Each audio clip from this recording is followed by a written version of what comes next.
Rolls Royce दुनिया की सबसे लग्जरी कार बनाती है और दुनिया के सबसे अमीर लोग एक रोल्स रॉयस ओन करने के सपने देखते हैं। लेकिन सरप्राइजिंगली इसी रोल्स रॉयस की शुरुआत एक ऐसे लड़के ने की थी जिसका पूरा बचपन चाइल्ड लेबर करते हुए गुजर गया। कहानी की शुरुआत होती है 1839 में। एक छोटे से गांव में जन्म होता है हेनरी रॉयस का।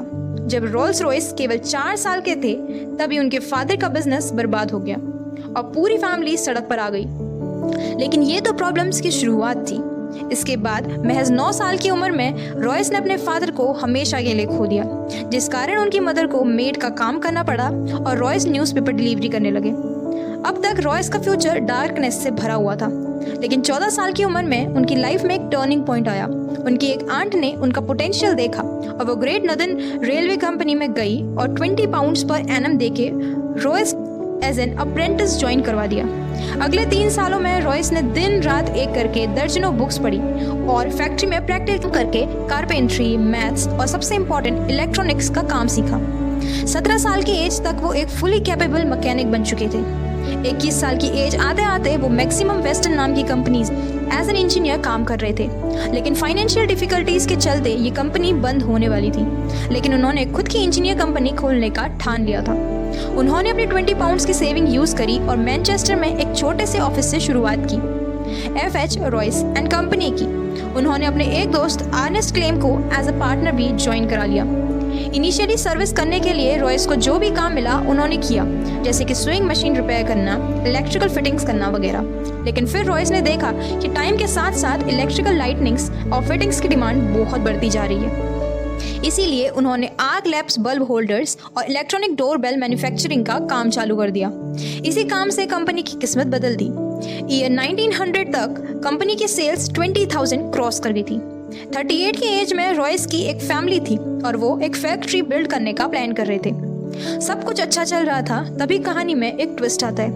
1901 में जर्मन और अमेरिकन कंपनीज ने ब्रिटिश इलेक्ट्रॉनिक्स मार्केट्स में एंट्री ले ली। कंपटीशन एकदम से इतना बढ़ गया कि इलेक्ट्रॉनिक्स इक्विपमेंट्स के प्राइसेस काफ़ी गिर गए। पूरी कोशिश के बाद भी बिजनेस फ्लॉप हो गया।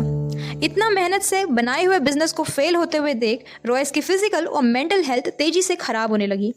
जब डॉक्टर को कंसल्ट किया तो एक सिंपल एडवाइस मिली। ठीक होने के लिए रॉयस को फ्रेश एयर में रहने की ज़रूरत थी। साथ में उन्हें एक कार खरीदने की सलाह दी ताकि वो बिना स्ट्रेन दिए ट्रेवल कर सके। रॉयस ने एक वैकेशन लेके खुद को ठीक किया और फिर डेकोविल नाम की एक फ्रेंच मेड कार खरीद ली। ये कार काफ़ी आवाज़ करती थी, ब्रेक्स इफेक्टिव थे और ओवरहीटिंग जैसी प्रॉब्लम भी ठीक करी। और हेनरी जैसे परफेक्शनिस्ट के लिए ये बिलो स्टैंडर्ड थी, इसीलिए उन्होंने डिसाइड किया कि वो इसे मॉडिफाई करेंगे। लेकिन जाने अनजाने में उन्होंने कार को पूरी तरीके से रीडिज़ाइन कर दिया। ये डिज़ाइन कार ओरिजिनल डेकोविल कार से काफ़ी सुपीरियर थी और यही से रॉयस का कॉन्फिडेंस आया कि वो अपनी खुद की कार बिल्ड कर सकते हैं। उन्होंने एक छोटी सी टीम असेंबल करी और अपनी नई कार को डिज़ाइन करना चालू कर दिया। सभी पार्ट्स की ड्राइंग बन जाने पर उन्होंने वर्कशॉप कास्टिंग के लिए भेज दिया गया। इवेंचुअली हेनरी की 10 हॉर्सेस पावर और 2 सिलेंडर्स वाली एक कार शेप लेने लगी और ऑलमोस्ट हर एक्सपेक्ट जैसे क्वाइट लाइटनेस, ड्यूरेबल रिलायबिलिटी, और ये कार हर कार से बेटर थी। 1 अप्रैल 1904 को इसे पहले रोड टेस्ट किया गया और अपने पहले ही टेस्ट में इसने करीब 50 किलोमीटर्स की डिस्टेंस तय किया बिना किसी प्रॉब्लम के। रॉयस ने 2 और कार्स बनवाई सेम मॉडल और उन्हें टेस्ट कर करके इम्प्रूव करने लगे और अब उन्होंने वर्ल्ड क्लास कार्स को बना लिया था। लेकिन वो अकेले ही इन कार्स को पूरी दुनिया तक पहुंचाने के लिए कैपेबल नहीं थे और ऐसे में एंट्री होती है कहानी के दूसरे हीरो चार्ल्स रॉल्स की। रॉयस एक एग्जीबिशन में अपनी कार्स को प्रेजेंट कर रहे थे और इसी दौरान इन कार्स पे चार्ल्स रॉल्स की नज़र पड़ी। चार्ल्स रॉल्स एक पैशनेट मोटरिस्ट थे और सुपीरियर क्वालिटी की कार्स का सक्सेसफुल बिजनेस करते थे। इसीलिए रॉल्स ने रॉयस से मुलाकात करी और कार्स को क्लोजर देखा। रॉयस से इतना इम्प्रेस हुए कि बाद में उन्होंने अपने एक बिजनेस पार्टनर से कहा कि उन्होंने वर्ल्ड के ग्रेटेस्ट इंजीनियर को ढूंढ लिया है।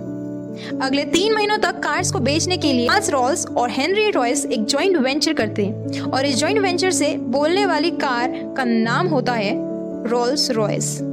मार्च 1906 में रोल्स रॉयस लीगली एस्टेब्लिश हो जाती है और रोल्स का आइडिया था कि किसी भी कार की मार्केटिंग करने का सबसे अच्छा तरीका है कि उस कार के साथ रेसिंग टूर्नामेंट में पार्टिसिपेट करना। इसीलिए रोल्स ने आइल ऑफ मैन टूरिस्ट ट्रॉफी जैसे टूर्नामेंट में पार्टिसिपेट किया और रोल्स रॉयस की कार यूज़ करके उन रेसेस को जीता भी और उन्होंने बहुत रिकॉर्ड्स भी बनाए। इसके चलते रोल्स रॉयस एक ग्रेट कार के रूप में एस्टेब्लिश हो चुकी थी, लेकिन अभी सबसे सक्सेसफुल कार का आना बाकी था। ईयर 1906 के एंड में रॉयस ने 40 और 50 हॉर्स पावर और 6 सिलेंडर्स के साथ एक मॉडल लॉन्च किया। इसकी बॉडी का कलर सिल्वर था और ये चलाने में बेहद स्मूथ और साइलेंट थी, बिल्कुल एक घोस्ट की तरह, और इसीलिए इसका नाम सिल्वर घोस्ट रखा गया।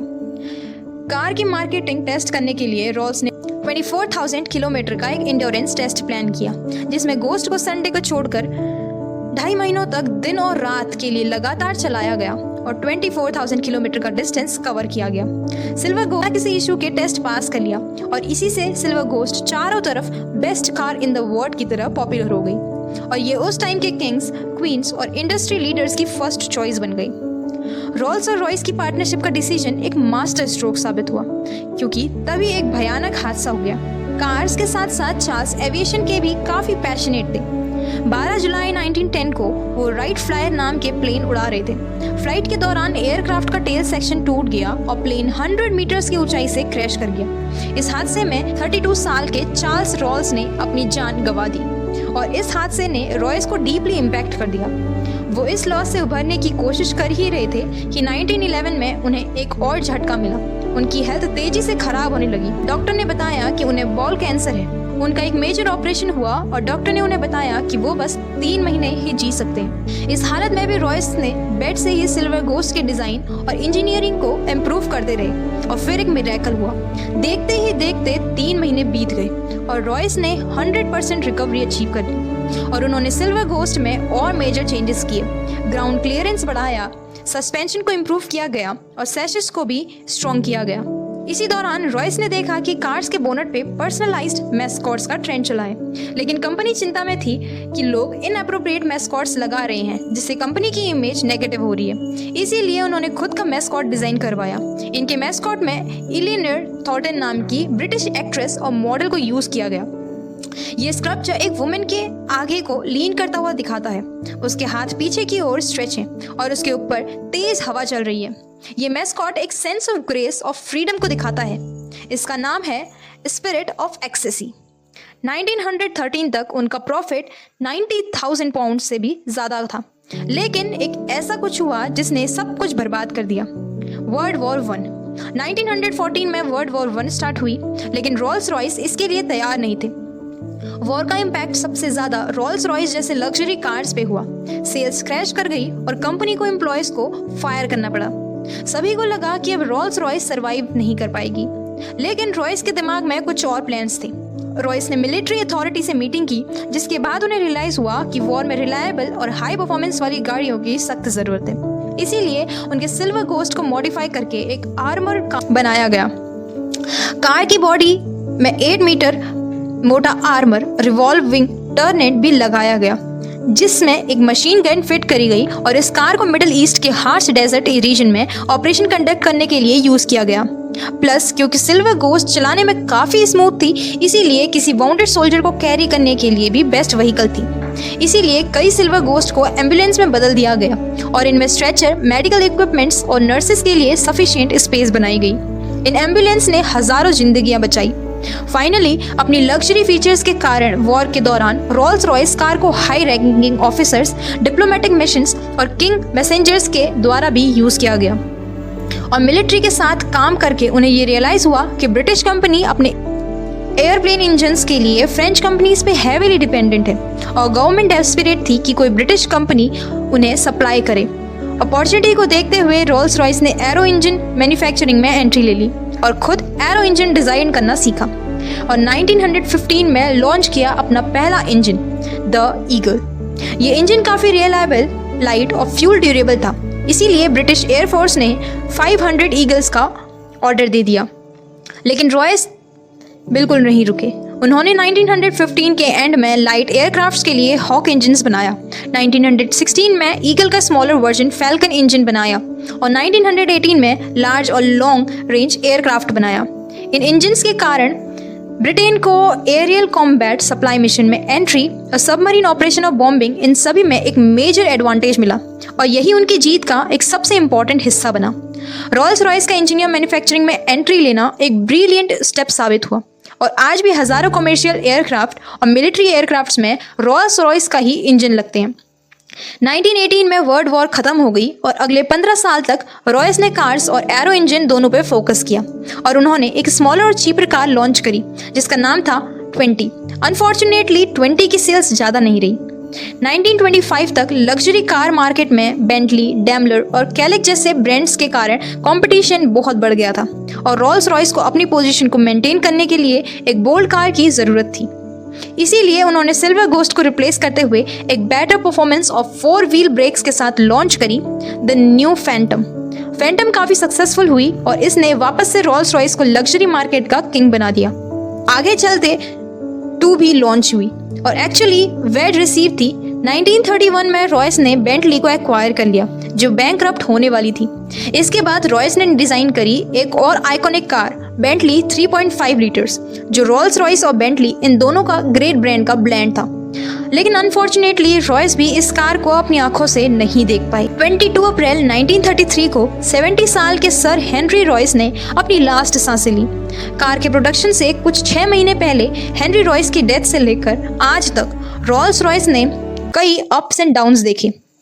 एक तरफ फैंटम 3, सिल्वर शैडो और घोस्ट जैसी आइकॉनिक्स कार लॉन्च की तो वही दूसरी तरफ 1960 में फाइनेंशियल डिफिकल्टीज का सामना करना पड़ा, जिसके कारण उनकी एविएशन और ऑटोमोबाइल बिजनेस को अलग अलग कर दिया और करंटली रॉल्स रॉयस को BMW ओन करती है। लेकिन आज भी रॉल्स रॉयस अपनी आइकॉनिक कार्स के लिए अल्टीमेट लग्जरी का ग्रेटेस्ट सिंबल है। एक रॉल्स रॉयस को ओन करना एक ऐसी मास्टरपीस को ओन करने जैसा है जो रॉयस के परफेक्शन और रॉल्स के करिश्मा को सिंबलाइज करती है। तो ये कहानी थी रॉल्स रॉयस की लग्जरी कार्स की, स्टार्टिंग्स की और अप्स एंड डाउन्स की जर्नी की। ये कहानी आपको कैसी लगी मुझे कमेंट में बताना एंड वीडियो को लाइक करना एंड चैनल को सब्सक्राइब करना मत भूलना।